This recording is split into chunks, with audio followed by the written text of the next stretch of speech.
deseo invitarlos a la consideración de un gran principio de la naturaleza, una gran fuerza natural que manifiesta sus actividades en los fenómenos de la mentación dinámica, un gran algo cuyas energías he llamado el poder de la mente.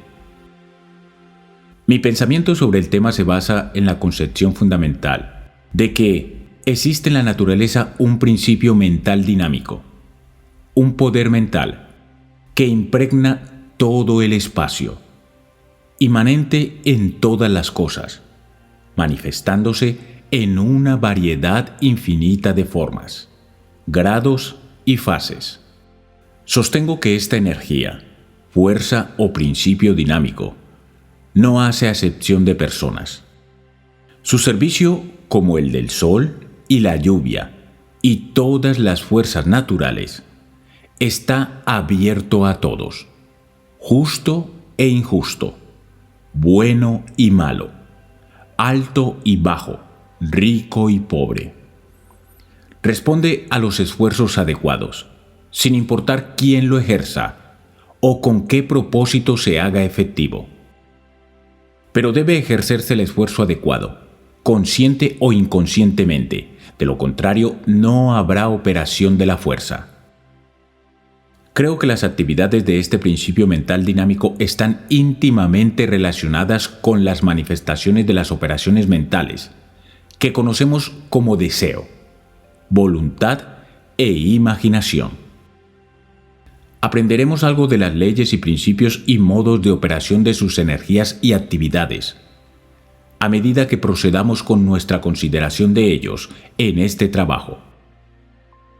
Puede que le resulte difícil aceptar esta concepción del poder de la mente al principio, pero crecerá en su comprensión a medida que se le presenten sus actividades, una por una, como un gran panorama. Mis términos se explican e ilustran con ejemplos, ya que proceda, por lo que no es necesario analizarlos en este momento. Sin embargo, puede ser bueno afirmar que he usado el término dinámico en su término griego original, poderoso, poseer poder. He postulado de mi concepción del poder de la mente, que impregna todo el espacio. Es inmanente en todas las cosas y se manifiesta en una variedad infinita de formas, grados y fases. Pero se puede insistir, esto no es más que afirmaciones científicas sobre el principio de la energía física. Entonces, ¿es el poder mental idéntico a la energía física de la ciencia? ¿No es más que una forma elevada de energía mecánica o material? No. El poder de la mente está muy lejos de ser una energía mecánica ciega. Es una fuerza mental viviente, que sostengo que está detrás de las manifestaciones de la energía física y la fuerza mecánica. No es la energía física de la ciencia, pero es algo de la naturaleza de una voluntad viva, que es más la causa de la energía física que la identifica a ella. Tomemos un ejemplo familiar. Deseas mover tu mano y se mueve. ¿Por qué? Debido a la manifestación de la maravillosa y misteriosa fuerza llamada voluntad, que está almacenada dentro de ti y que has liberado para mover la mano.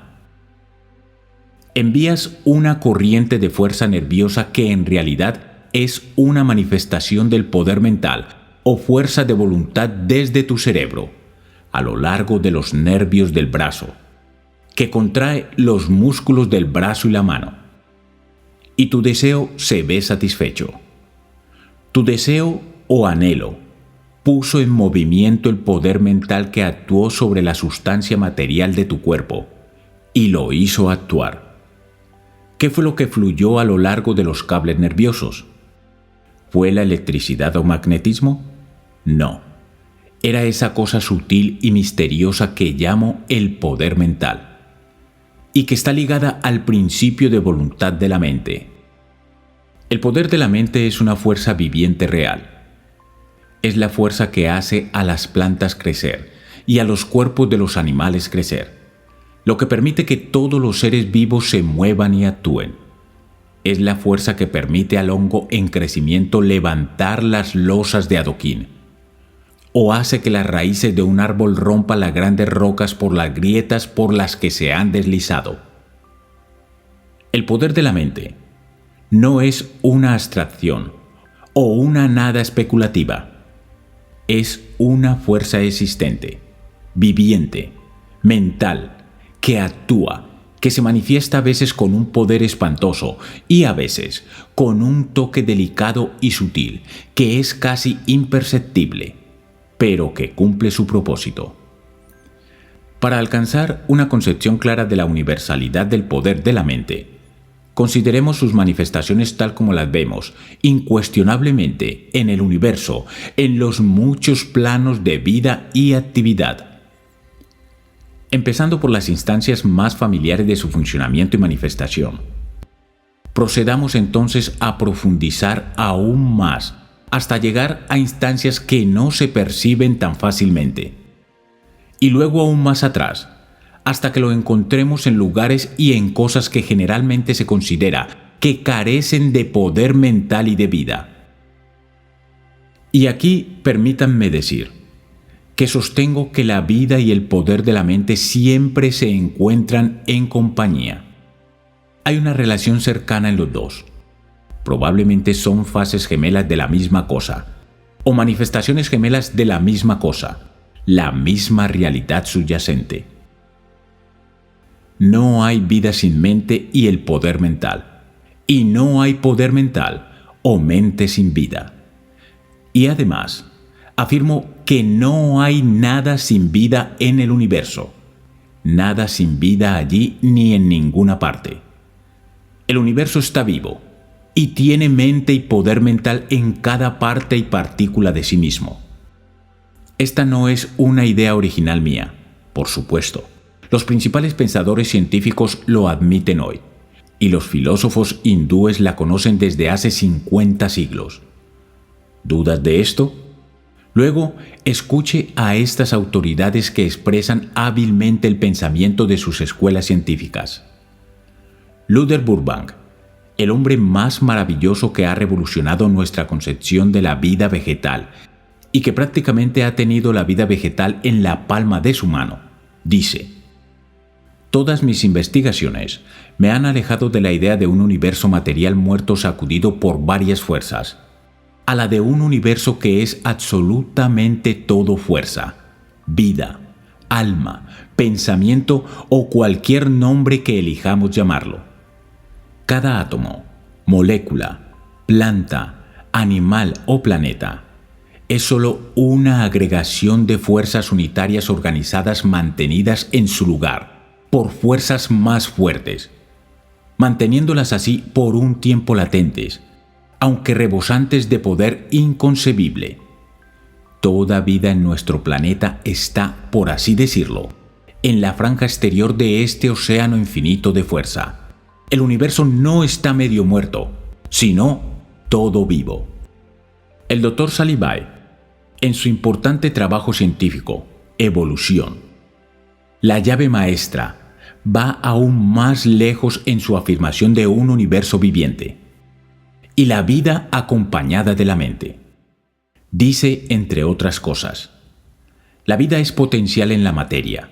La energía vital no es una cosa única y creada en un momento particular del pasado.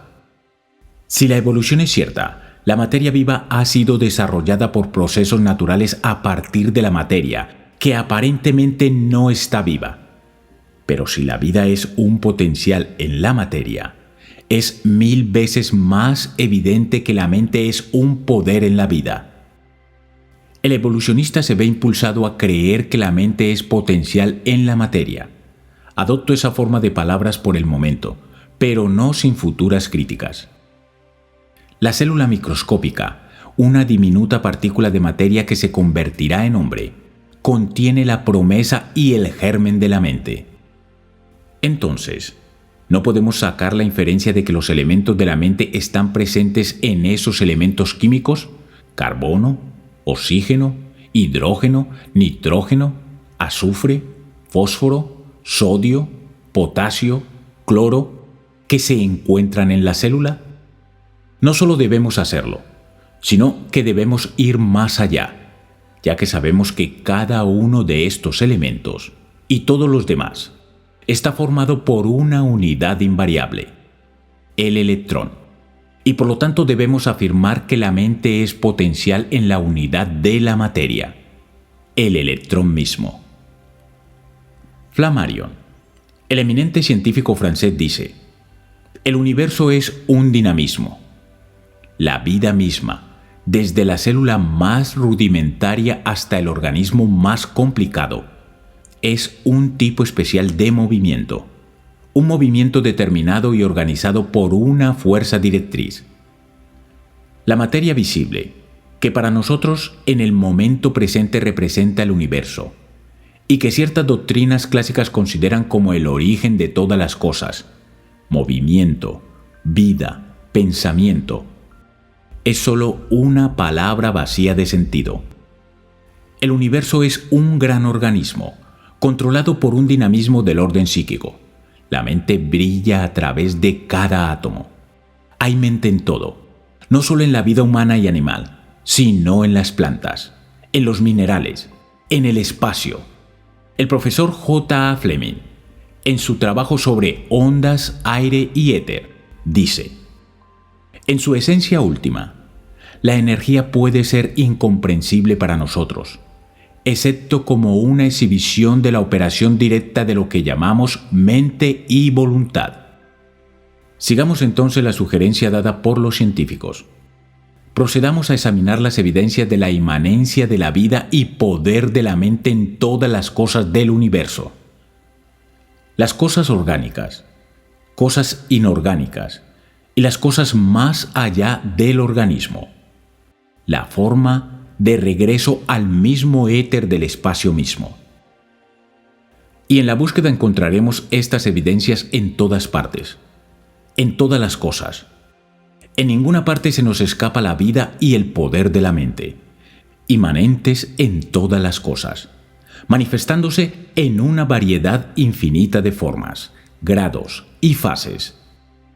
Los invito a unirse a una de las exploraciones más interesantes y fascinantes que conoce la ciencia moderna. No necesitamos ninguna prueba para demostrar la existencia de vida, mente y poder mental en el hombre o en los animales inferiores. Las actividades resultantes de su presencia están en constante evidencia. Y si examinamos el reino vegetal, también veremos allí manifestaciones de vida, mente y poder mental. Las plantas no solo manifiestan apetencia o la tendencia instintiva por parte de formas bajas de vida orgánica a realizar ciertos actos necesarios para su bienestar, particularmente en la selección y absorción de las sustancias materiales necesarias para su sustento y nutrientes. No solo instinto, o estímulo o impulso involuntario irracional y la respuesta al mismo, sino también, en ciertos casos, aparece una acción mental muy parecida a la elección consciente y la voluntad. Lo remito a los muchos trabajos recientes en mente sobre la vida vegetal para obtener ilustraciones y pruebas de esta afirmación.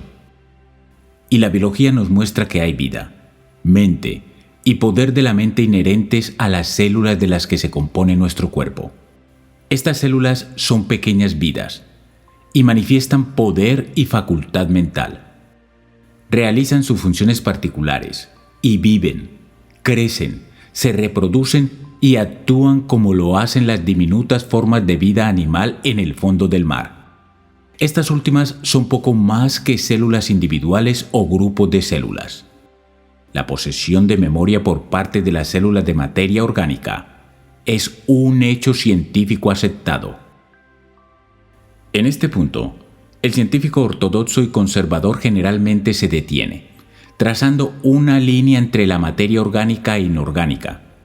Pero las mentes atrevidas de los científicos avanzados de hoy han dejado de lado la línea divisoria y se han movido a una posición en la que se encuentran con los filósofos hindúes y los ocultistas, y ahora admiten y enseñan que la vida, la mente y el poder de la mente invaden lo inorgánico, mundo hasta sus límites máximos, y ese universo está realmente vivo y posee mente. Algunas de las formas inferiores de vida orgánica, así llamadas, no poseen órganos ni son más que masas de materia gelatinosa, sin signos ni siquiera de órganos rudimentarios. Sin embargo, estas formas de vida muestran evidencia de deseo, elección y voluntad. Y la ciencia ha admitido la existencia de vida y mente en los cristales. Este último, creciendo de una manera que muestra una energía vital y selectiva, e incluso un sexo rudimentario. Más que esto, los metales y minerales, bajo pruebas científicas, han mostrado respuestas que son similares a la misma acción en la vida orgánica, mostrando vida y sensaciones rudimentarias, siendo esta última, por supuesto, una manifestación de la mente.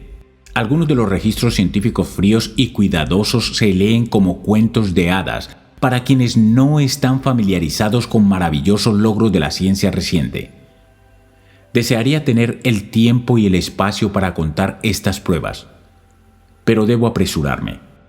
Basta decir que en formas minerales y metálicas se ha encontrado respuesta que indica la existencia de sensación en diversos grados, y que en la cristalización de minerales y metales se ha evidenciado la acción de la misma energía instintiva de vida mental que, como apetito o instinto, construye los cuerpos de formas orgánicas vivientes.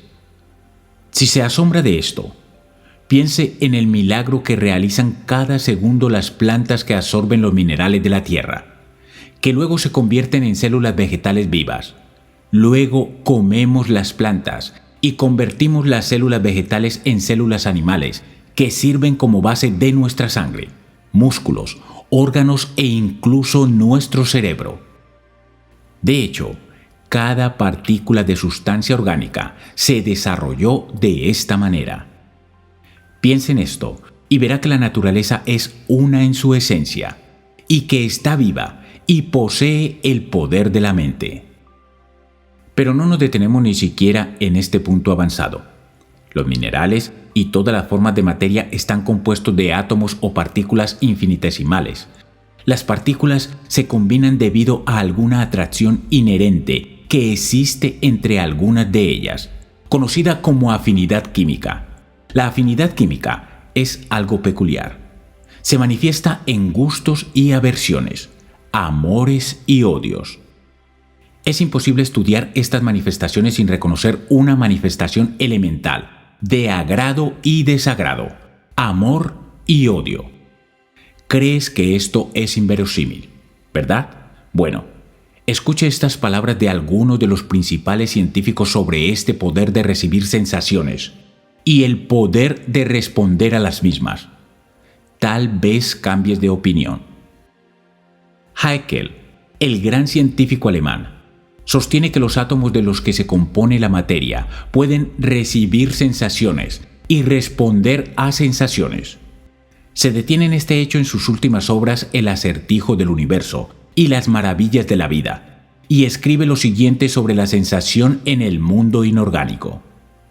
No puedo imaginar, dice Haeckel, el más simple proceso químico y físico, sin atribuir los movimientos de las partículas materiales a la sensación inconsciente.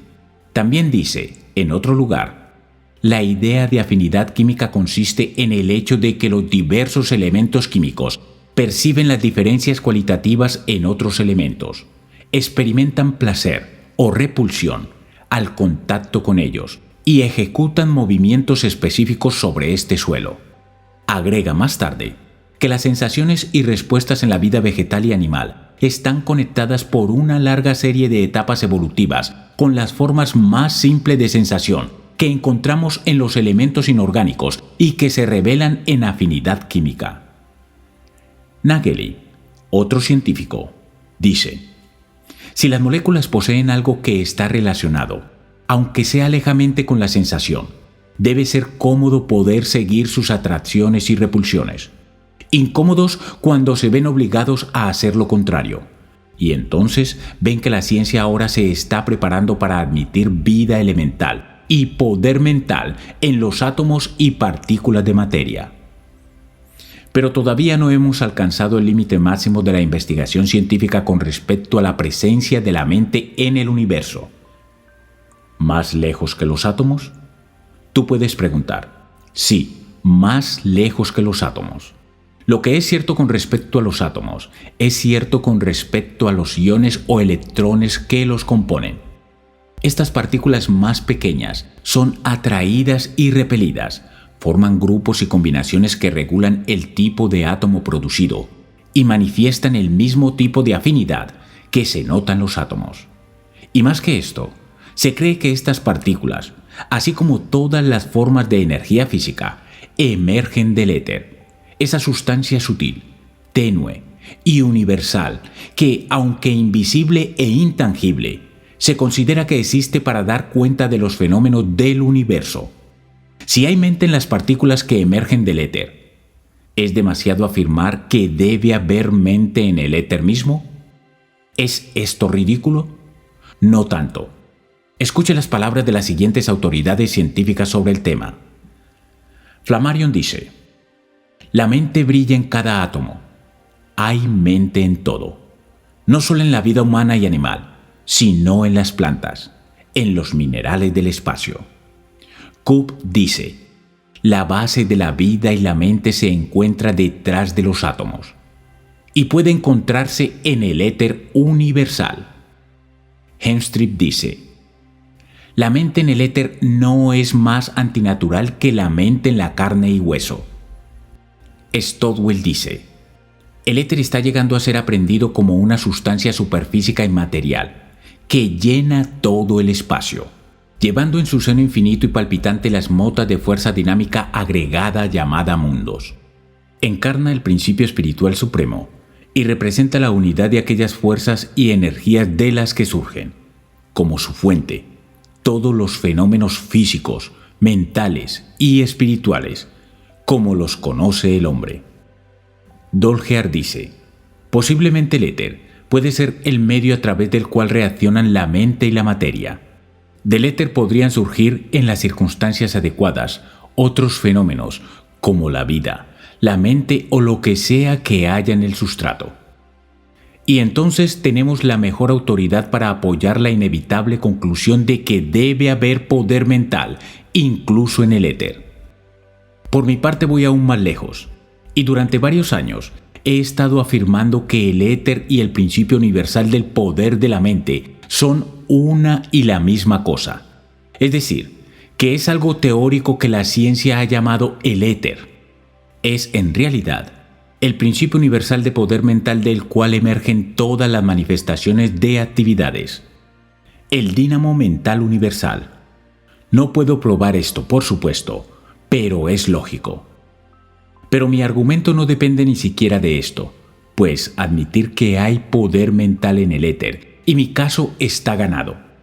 Y en el éter debe estar, incluso si el éter no es sino otro nombre para él.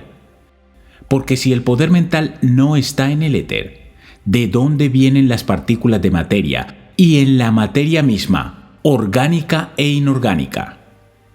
Descansando la consideración por un momento, permítame decirles que con la mente como razón, intelecto, no tengo nada que hacer en este audio, porque esta es una consideración de la fase dinámica de la mente, la fase de poder, el poder de la mente o mención dinámica. Estoy tratando de mostrarles que el poder de la mente existe en todas partes y se manifiesta en cada actividad del universo.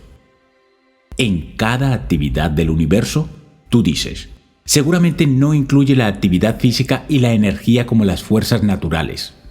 Sí, me refiero solo a eso. ¿Cómo puede ser? Preguntas.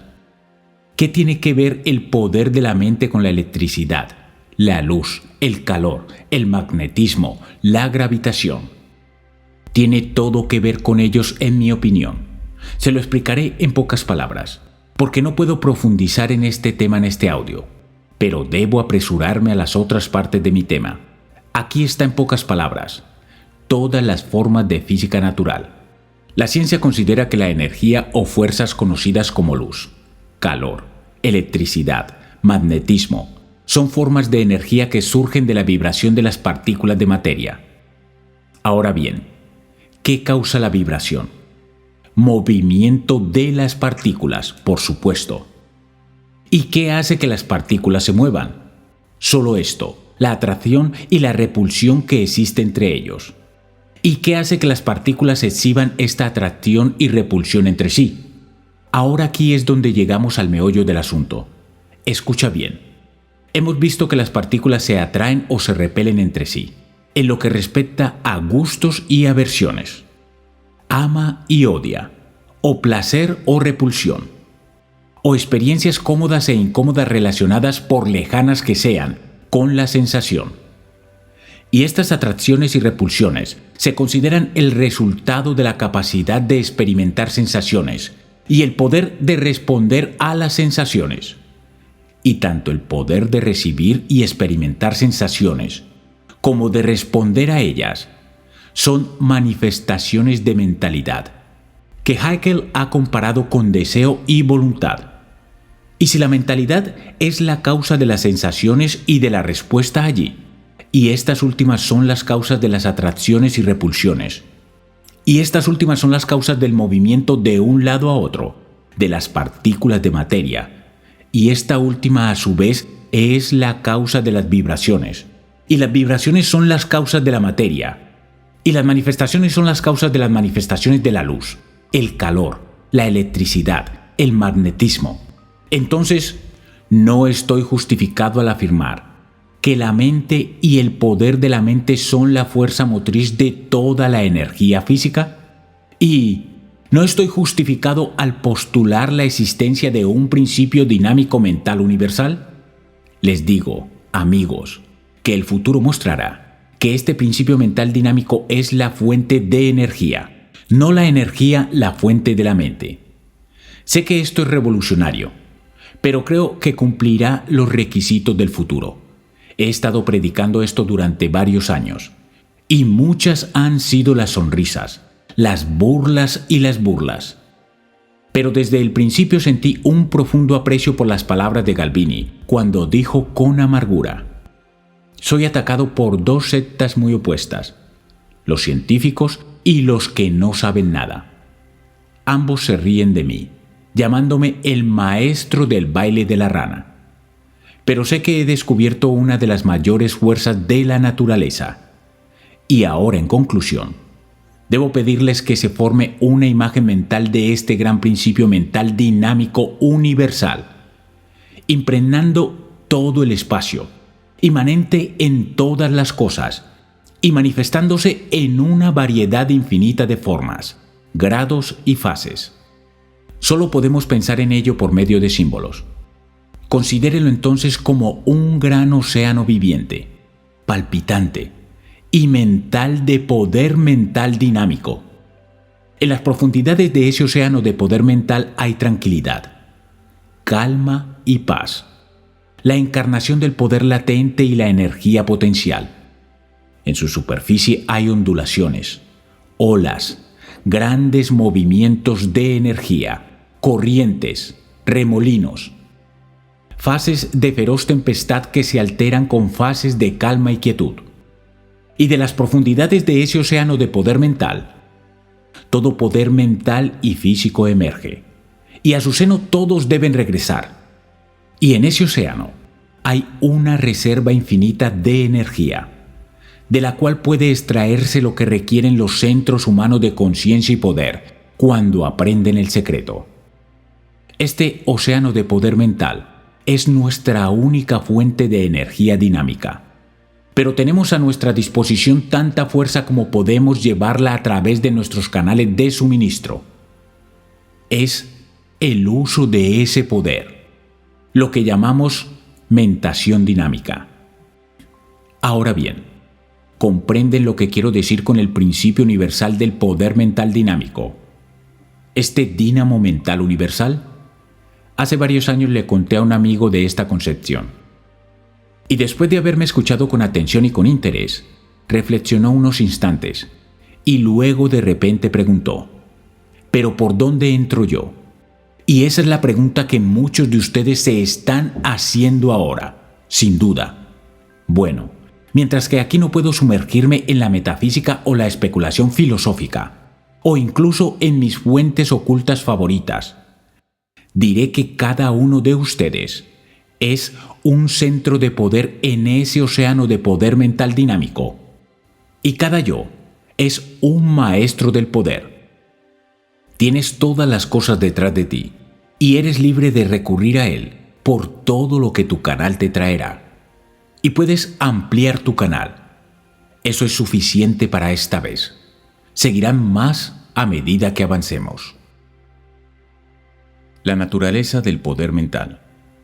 En este punto, me enfrento a la pregunta que surge naturalmente cuando uno comienza a considerar un objeto, sujeto o principio desconocido. La pregunta de ¿qué es? ¿Qué es el poder de la mente? Es una pregunta difícil de responder, ya que implica un conocimiento de la cosa en sí misma, aparte de sus actividades y manifestaciones. Y esta cosa en sí es algo que el pensador científico sincero admite que está más allá del alcance de su pensamiento y conocimiento. Cualquier intento de responder a tal pregunta debe involucrarlo a uno en un laberinto de especulaciones metafísicas y filosóficas con respecto a algo que es incognoscible por naturaleza. Y por tanto, también puedo declarar francamente aquí que no me propongo adivinar la cosa en sí del poder de la mente, porque, en el mejor de los casos, cualquier intento de respuesta sería simplemente una conjetura, porque no sé, ni conozco a nadie más que lo sepa.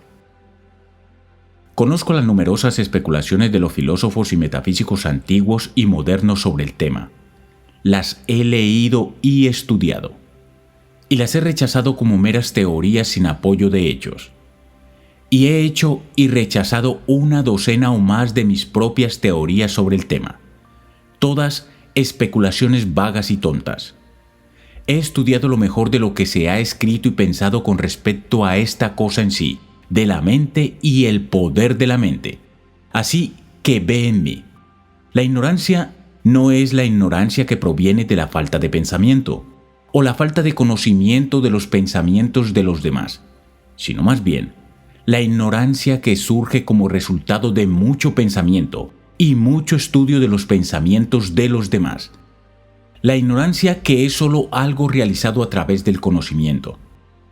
Con respecto a estas preguntas fundamentales, los mejores pensadores confiesan libremente su ignorancia sabiendo que, como ha dicho Nordau, han arrancado el fruto supremo del árbol del conocimiento. La conciencia de nuestra ignorancia, como dijo Pirrón, hace unos 25 siglos, dice: yo no decido.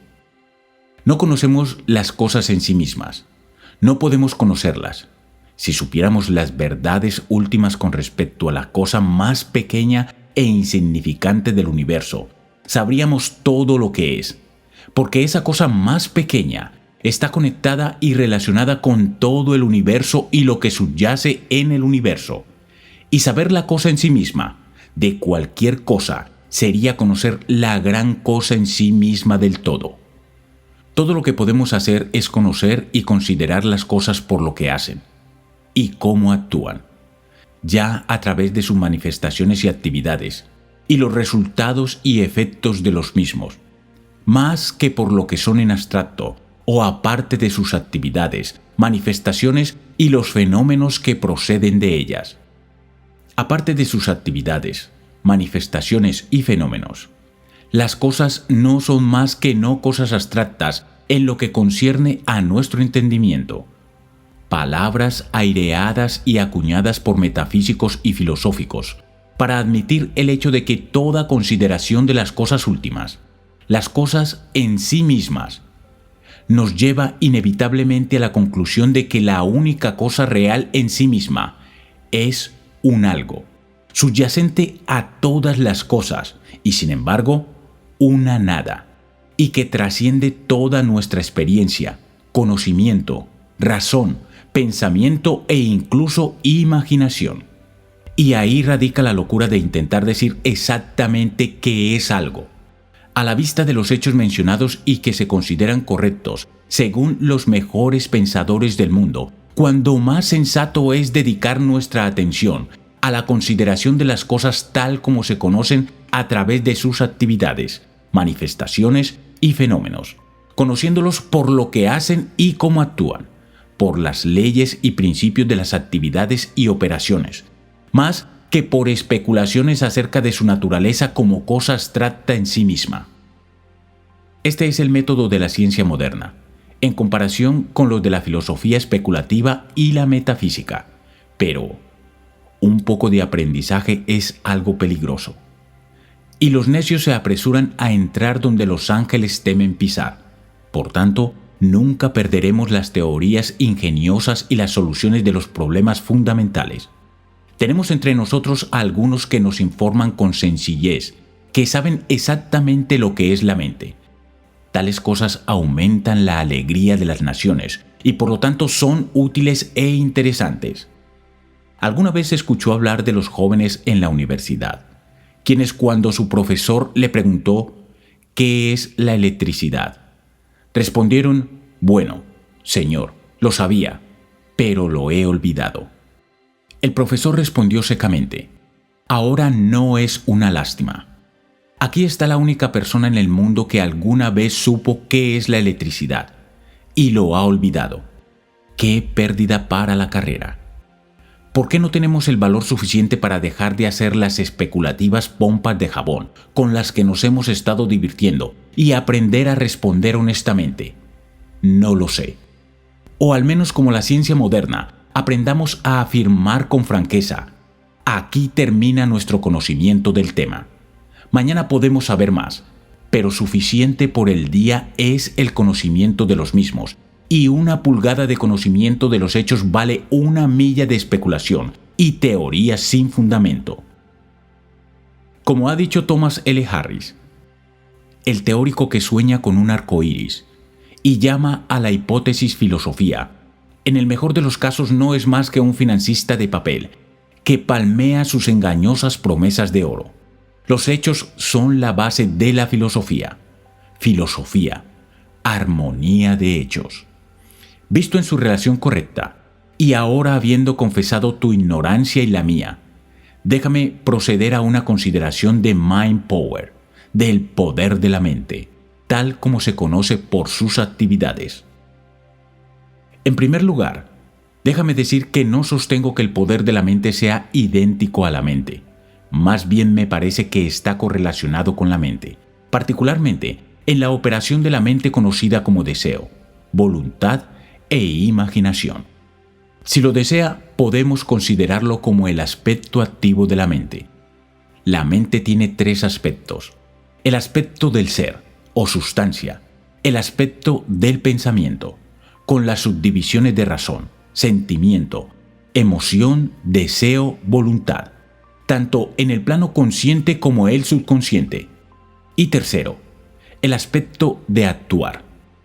Y es en este aspecto de la acción que la mente se conoce como el poder de la mente. Si bien es extremadamente probable que haya un cierto empleo y manifestación del poder mental en los procesos ordinarios de razonamiento, esfuerzo intelectual, el poder mental parece estar más estrechamente relacionado con la fase más elemental de la mentación, como sentimiento, emoción y particularmente deseo y voluntad. Sabemos que está poseído por las formas inferiores de la vida animal y vegetal, incluso las formas inorgánicas, todo lo cual existió y empleó la fuerza antes de que el intelecto y la razón se manifestaran en el hombre. Y entonces quisiera recalcarle que si bien el poder de la mente puede ser activado por el intelecto y aún más ciertamente puede ser dirigido por él, no debe cometer el error de identificarlo con esa fase de la mente o atribuirlo únicamente a criaturas que poseen lo mismo. Es una fuerza mucho más elemental y básica, como lo he dicho anteriormente. De hecho, para que pueda comprender las operaciones del poder de la mente, también puede adquirir el hábito de considerarlo correlacionado con lo que llamamos voluntad, a diferencia de intelecto y razón. Por voluntad no me refiero a esa fase o facultad de la mente que decide, determina o elige, aunque este uso habitual del término es bastante correcto aplicado a una fase de la voluntad. Esta facultad de decidir, elegir y determinar es uno de los atributos del intelecto y la autoconciencia superpuestos a la voluntad elemental, en la dirección de guiar, dirigir y restringir. Es el ego al timón, dirigiendo la nave de la vida por el gráfico de la razón, siendo la fuerza motriz de la voluntad o el poder mental. La elección en las formas inferiores de vida y actividad significa simplemente ceder al deseo más fuerte, o al conjunto de deseos más fuertes, o al promedio de los deseos más fuertes. No quise decir voluntad en el sentido anterior, sino en el sentido más elemental del término, el sentido original, porque la palabra se deriva de la raíz que significa desear, desear con fuerza. Y en este sentido elemental, la palabra voluntad se usa para designar ese principio mental primitivo, original, universal en la vida, que se manifiesta en el deseo de acción y en la respuesta a ese deseo. En este sentido, la voluntad puede considerarse como deseo-voluntad, considerándose ambas fases de la misma cosa, o más bien, los dos polos de la misma cosa. El polo de deseo de este deseo-voluntad está conectado con lo que llamamos emoción, sentimiento, que lo despierta en acción. El polo de voluntad de este deseo-voluntad está conectado con ese principio de actividad mental que estamos considerando bajo el nombre de poder mental, el aspecto dinámico de la mente. Le pido que vuelva a escuchar esto que acabo de decir, para que pueda fijar esta idea firmemente en su mente, porque de ello depende la comprensión correcta de mucho de lo que tendré que decir en este trabajo. En el deseo encontramos el primer paso hacia la mentación dinámica. El deseo precede a la acción de la voluntad que libera la fuerza dinámica de la mente, el poder mental. El deseo es enrollar el resorte de acero de la voluntad. Siempre hay un estado de tensión sobre el deseo, un estado de energía enrollada causado por el sentimiento, la emoción, o un estado similar que ha sido despertado por la vista, el recuerdo o el pensamiento de algún objeto atractivo. El sentimiento inspirado por el objeto atractivo enrosca el resorte del deseo, y esta energía, enrollada, suministra la fuerza motriz de la voluntad. Pero recuerde esto, se actúa sobre algunos deseos, mientras que otros son rechazados. Ni los hombres ni las cosas actúan sobre cada deseo. Existe el otro polo del deseo-voluntad, que debe ser puesto en acción, y esto nos lleva a considerar el asunto de la elección, determinación o decisión, que tan a menudo se expresa con el término voluntad, como ya dije un poco más atrás. Esta fase de elección o determinación de la voluntad es poco más que un nombre o término vacío, en lo que se refiere a la relación entre el deseo y la acción de voluntad, en los casos de cosas y criaturas inferiores en la escala del hombre. Porque en estos casos, esta elección, determinación o decisión se basa enteramente en el grado de sentimiento o el grado atractivo de los objetos que se presentan a la atención. El sentimiento, la atracción o el motivo, interés más fuerte, gana el día.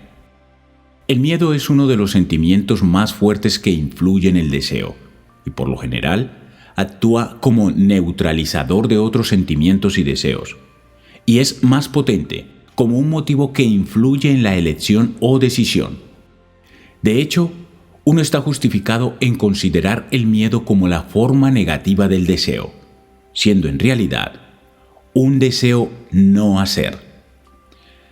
Con el advenimiento de la razón y el intelecto, particularmente cuando aparece el ego autoconsciente, se introducen nuevos elementos, por lo que la persona está capacitada para deliberar y sopesar motivos, deseos, sentimientos y emociones.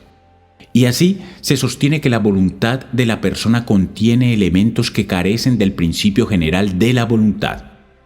Pero el aspecto de la voluntad que nos preocupa mucho es el aspecto de la acción, el polo de la voluntad del deseo-voluntad. Es imposible decidir exactamente dónde el deseo se convierte en voluntad. Lo más probable es que se mezclen entre sí. Pero esto lo sabemos.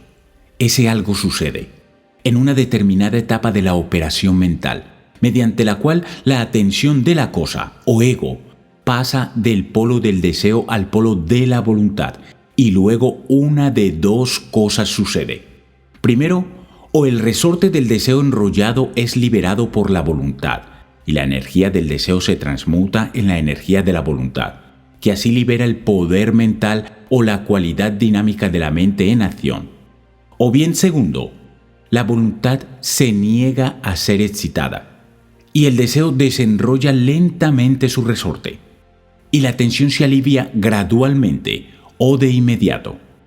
La voluntad puede cultivarse y desarrollarse para negarse a liberar la fuente del deseo en acción, y en esta cualidad inhibidora reside mucho de lo que se llama fuerza de voluntad. A menudo requiere más voluntad de no hacer que de hacer. El aspecto de la acción es la verdadera cualidad dinámica de la voluntad. Y con la acción, toda voluntad está íntima e inseparablemente conectada. Como dice el profesor Halleck, Will se preocupa por la acción. El estudiante debe mantener ese hecho ante él. No importa cuán complejo parezca el asunto. La acción es el sentido interior y la razón de la voluntad. Y es de esta fase de la que nos ocupamos en el presente trabajo. La acción es el aspecto esencial del poder de la mente. Este último existe con el propósito de actuar. Es la esencia de la actividad. Y entonces verás que este principio mental dinámico universal, que he llamado poder mental, no es esa fase de la mente que se manifiesta como proceso de razonamiento intelectual, pero es esa fase de la mente que se despierta por el deseo-voluntad y que actúa. Se manifiesta en el universo entre las formas de vida por debajo del plano de la razón, así como entre las de ese plano, y por lo tanto precede a la razón en la evolución. También se manifiesta a lo largo de líneas inconscientes y automáticas, y precede a la etapa autoconsciente de la humanidad. Representa una fuerza mental elemental, primitiva, fundamental, dinámica, y puede pensarse como una fuerza bruta, tosca y sin desarrollar, que se manifiesta a lo largo de las líneas de la acción instintiva o el apetito, más que en las líneas del intelecto, la razón o las facultades cognitivas superiores. Es algo mucho más elemental y básico que el intelecto. Es más parecido a las fuerzas vitales elementales que personificamos bajo el nombre de naturaleza. Si lo que conocemos como razón o intelecto evolucionaron a partir de una materia mental elemental, o si estas formas superiores de mentalidad son algo de una naturaleza enteramente superior y distinta, o si, como sostienen los ocultistas, la inteligencia es el resultado de la influencia de un ego espiritual, algo distinto de la mente, sobre una materia mental elemental. Son cuestiones que pertenecen a otras fases del sujeto general del ser, con las que no tenemos nada que hacer en la consideración del tema que tenemos ante nosotros. Tengo mis propias opiniones y creencias sobre estos puntos, y también las tiene cada uno de ustedes.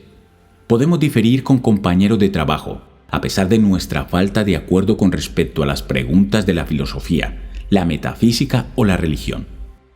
Estamos tratando con una fuerza natural, una energía universal, ahora y aquí, y debemos examinar y estudiar sus principios tal como lo haríamos si estuviéramos estudiando la electricidad, el magnetismo, el calor o la luz.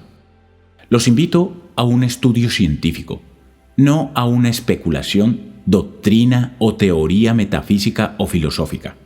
Estas últimas cosas tienen sus propios lugares buenos, muy buenos, pero no tiene lugar aquí en este momento.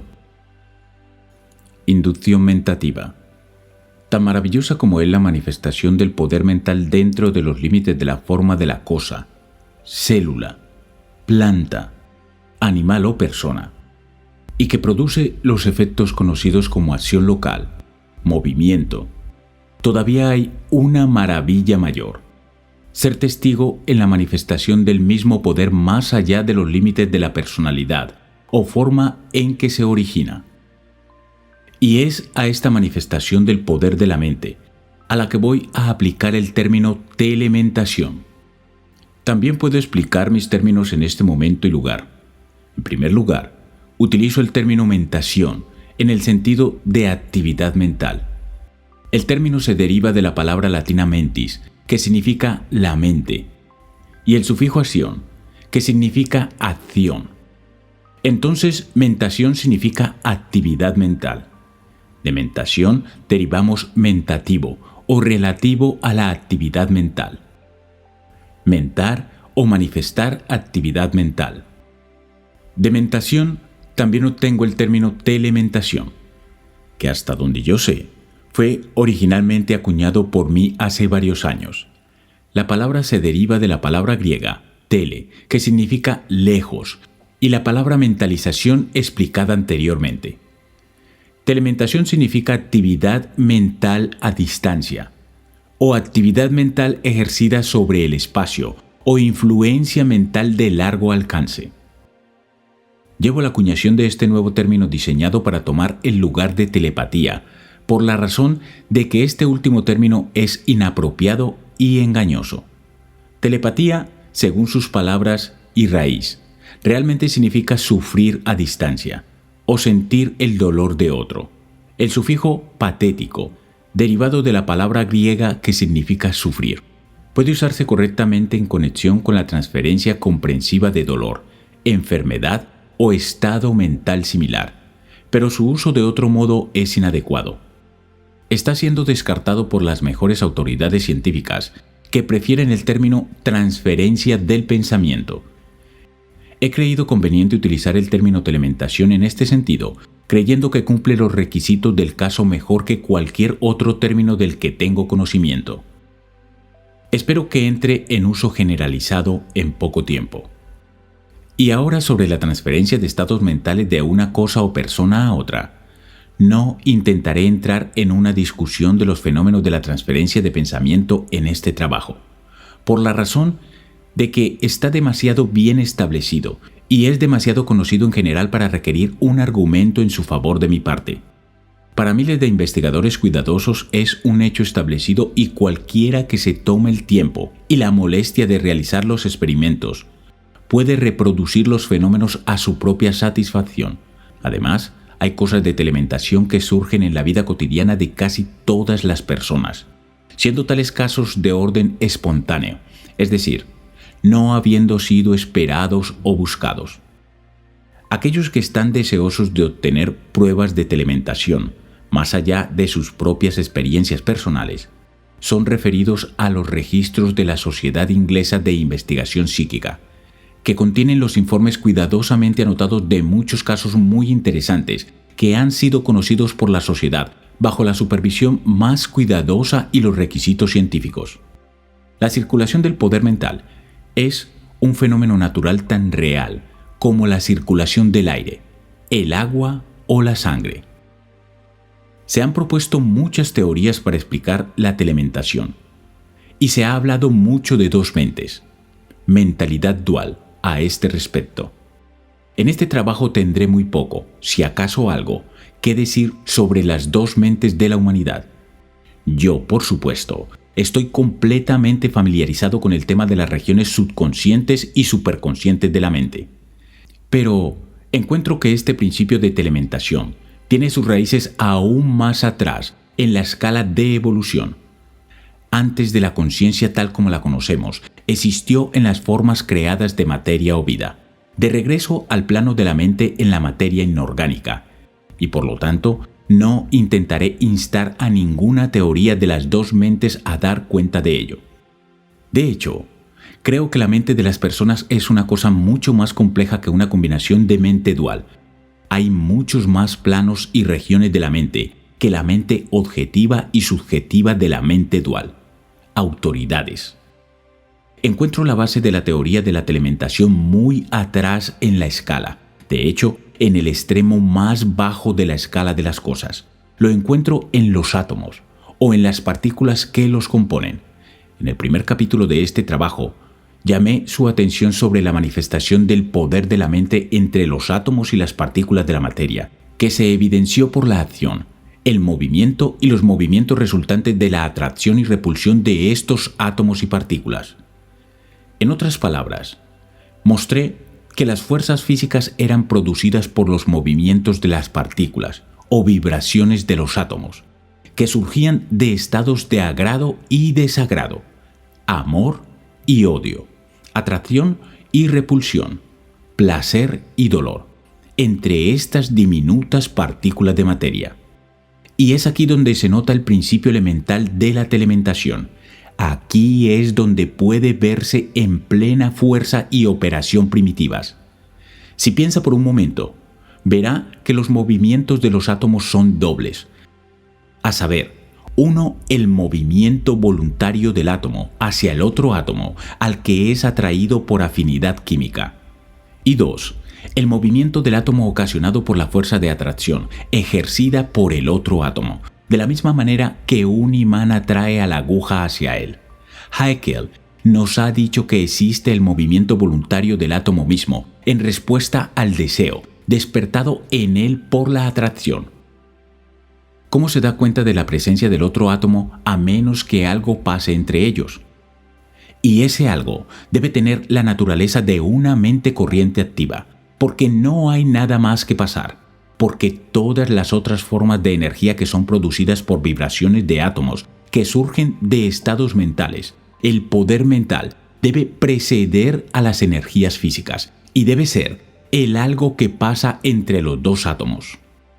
Sintiendo la presencia del otro átomo, el primer átomo se mueve hacia su afinidad, voluntariamente, y justo cuando mueves el brazo o caminas, el átomo probablemente ejerce un empujón sobre el éter, que debe ser para el átomo o partícula lo que el aire es para el ala del pájaro o el agua a la aleta del pez. Pero hay otra causa del movimiento, como hemos visto, la atracción mutua de los átomos que se atraen. ¿Y qué forma o tipo de energía es la que así atrae o tira del otro átomo? No puede ser electricidad o magnetismo, porque esas fuerzas, como hemos visto, son producidas por una tasa de vibración ocasionada por el poder mental en los átomos mismos. Por lo tanto, debemos volver a la fuerza antecedente, que es el poder de la mente, y atribuirle la fuerza de atracción o tracción que mueve los átomos uno hacia el otro. No cabe duda de que esta fuerza de atracción o de tracción actúa entre las partículas de materia. No hay dos átomos de materia en absoluto contacto entre sí. Siempre hay una distancia entre ellos, un espacio que los separa, así que nunca se puede atravesar ni superar. Parece haber una individualidad en estas diminutas partículas, que si bien les permite formar combinaciones, evita sin embargo la mezcla absoluta o la amalgama. Siempre hay un principio de mantén la distancia, o hasta ahora y nada más en la naturaleza, que sostiene cada partícula de materia individual y sola. Cada ión, electrón, átomo y molécula de materia está solo, y separado incluso de su afinidad más cercana por un círculo de influencia, de no me toques, que también es de naturaleza mental en mi opinión. Incluso el diamante más duro, o la pieza de acero, está compuesto de moléculas muy juntas pero separadas por este círculo de influencia, y cada molécula está compuesta por varios átomos entre los que opera la misma ley, y cada átomo está compuesto por muchos iones o electrones que tienen distancias entre ellos. Tan cierta es la naturaleza en sus proporciones y leyes, que los científicos afirman que en los cientos de iones de los que está compuesto el átomo más diminuto, y cuyo átomo es invisible a la vista debido a su pequeñez, hay una distancia entre lo observado y mantenida por estas partículas, que tiene la misma proporción con sus tamaños que la distancia entre los planetas de nuestro sistema solar y sus tamaños particulares. En otras palabras, que los iones que componen un átomo son similares a un sistema solar diminuto, siendo cada ion atraídos por el otro y, sin embargo, mantenidos a su distancia. El tirón y empuje combinados del deseo y el alejamiento, respectivamente, tienden a hacernos girar uno y otro alrededor del otro. ¿Y cuál es la fuerza que atraviesa el espacio a través del cual las partículas mismas no pueden viajar? No es electricidad ni magnetismo, porque esas fuerzas no son más que el resultado de estos círculos y vibraciones, y no su causa. Y además, la ciencia no ha descubierto la electricidad o el magnetismo entre los átomos. ¿Y qué mantiene unidos a los átomos y moléculas de la materia, o más bien en proximidad? ¿Qué causa su proximidad? La ciencia responde: afinidad química y cohesión. Pero estos términos son simplemente nombres, y la ciencia no explica la naturaleza de la fuerza empleada, pero sabe que no es electricidad ni magnetismo, ni ninguna otra fuerza física conocida. Respondo: es el poder mental, ejercido sobre los espacios intermedios por la telementación, lo que atrae y mantiene estos átomos y moléculas en sus lugares, y sin embargo los mantiene a su distancia. Poder mental, cuya existencia en los átomos fue postulada por Haeckel, y que siempre ha sido enseñada por los ocultistas. Y al encontrar que la telementación existe en las formas elementales de sustancias y cosas físicas, estoy justificado para buscar su presencia y manifestación desde ese punto de la escala hacia arriba. Y creo que las vibraciones de estados mentales, sentimientos, deseos, se transmiten de una mente a otra por telementación, despertando estados similares, sentimientos, deseos, en la mente receptora en la línea de lo que llamamos inducción, en ciencias físicas. Pero antes de considerar la inducción, le pediría que considere la siguiente cita de Flammarion, el eminente científico francés, que dice: resumimos por tanto nuestras observaciones precedentes en la conclusión de que una mente puede actuar a distancia sobre otra, sin el medio habitual de palabras, o cualquier otro medio posible de comunicación.